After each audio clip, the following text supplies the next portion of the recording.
We are at the quarter pole. It is never too soon to evaluate Warriors wins. Not a shocker. AD getting it done, even though NO hasn't been as good as you'd like. Hassan Whiteside, the bright spot for Miami, and the beard assists people. That's right. Also playing a little defense, which is not what I would want to play with these two guys on the floor. Gentlemen, let's talk improvement. Not that you need any. Thank you, Casey.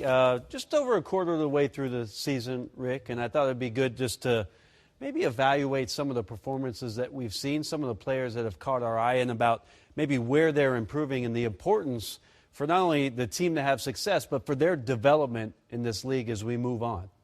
I'd like to do that as well. And that place card we had there, starting with not only Golden State as a team, but some of the top players in the league statistically.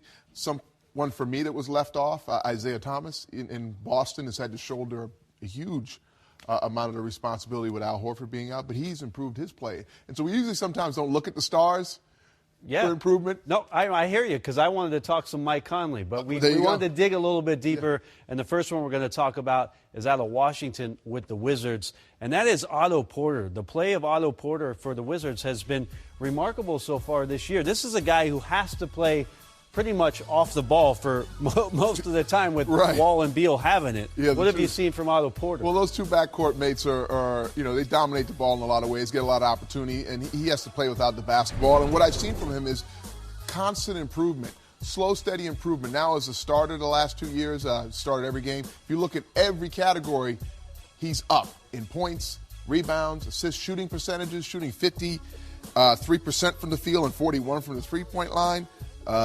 And his turnovers still remain the same. So he's not going up in the turnover department with more minutes. One of the things in digging into the numbers that I saw Otto Porter doing very, very well this year, again, playing off the ball, is this. He's been a much better rebounder, and he's been incredible in terms of spotting up this year. If you base it on 50 possessions, he's 8th in points per possession on spot-ups, and I don't think there's anybody around who would point to Otto Porter and his shooting. But video-wise, let's take a look at some of the things Otto Porter can do for you in transition with that rebound impact.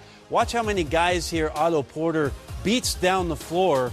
He doesn't have the ball. Head down, full sprinter mode, Rick. Yeah, and that'll get you an easy basket, especially with John Wall, a willing passer and a facilitator. But like you said, if you can run the floor, here you go. Drop that head again. He's out in front, outrunning this guy for a layup.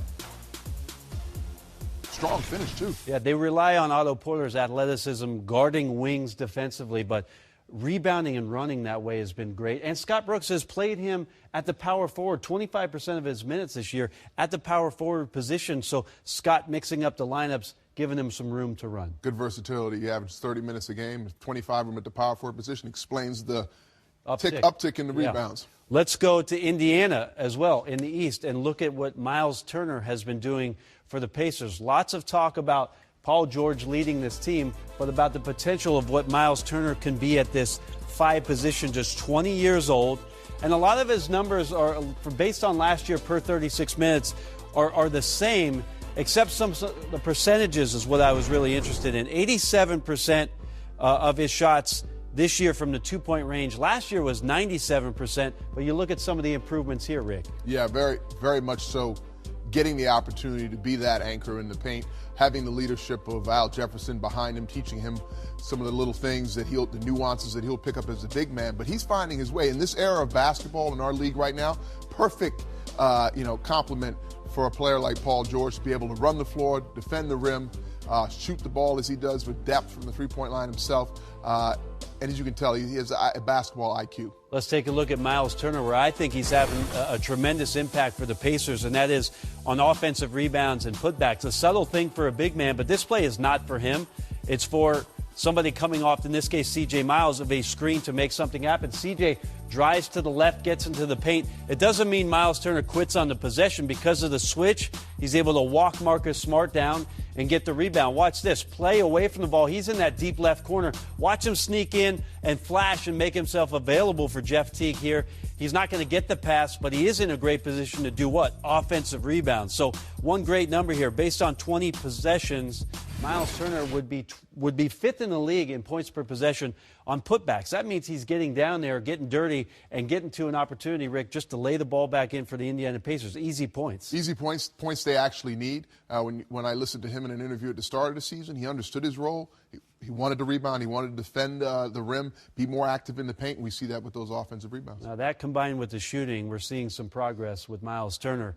Let's go to the West Coast and talk about a guy who, for Luke Walton, has changed his game a little bit and been a lot more efficient for him, and that is Julius Randle. At that power forward position, one of the things they talk about, Rick, every game out there, Julius Randle is a presence for the Lakers. It means that the other team is attentive to what number 30 is doing. Yeah, and I think he brings and sets the tone energy-wise for the Lakers all season long. He's healthy. He stays in there. He doesn't shy away from the physicality of the game. He brings that paint presence, as you see in the rebound numbers. Everything is slowly increasing for him as well. So we see the improvement in record for the Lakers, and he has a lot to do with that. The number I want to concentrate is the third number down there, the field goal percentage from 0 to 3 feet.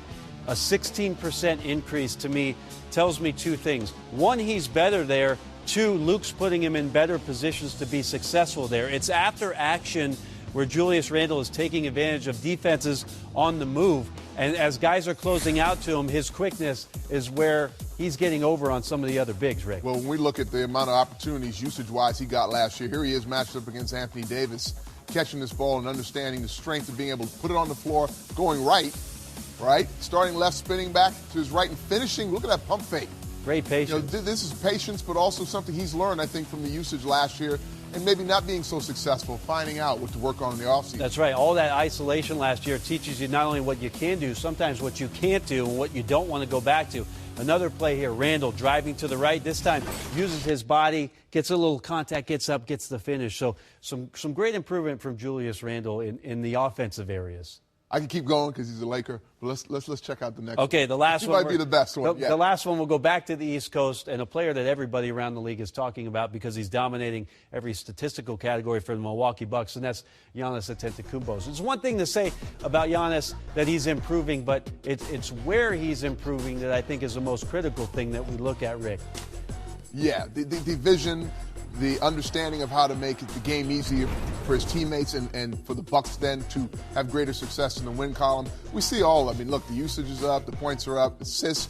He's a point guard for this team now, and there's a lot of responsibility that comes with that. And I love the fact that with the usage increase there and the assist increase there, his turnovers are remaining about the same. So, in my opinion, he's just doing better with the basketball, making decisions and getting a better feel for his teammates. So, that's where Giannis has been very good. You look at this pick-and-roll situation. Tony Snell clearing out, it creates a vacuum of space so you can fill it with somebody. In this case, it's going to be Plumlee. This is a deep pick-and-roll where Giannis doesn't have to worry about squaring up to shoot the ball. He can get into the teeth of the defense here and now can go over the top. Your 5-man's rolling and you have a 2-guard underneath. You can always go up top with that pass. Plumlee able to finish there. Here's a play, no panic. 10 seconds to go on the shot clock. Giannis at the top of the key, operating with Henson. Look at the pace on the pick and roll where he makes Kilpatrick come back to him.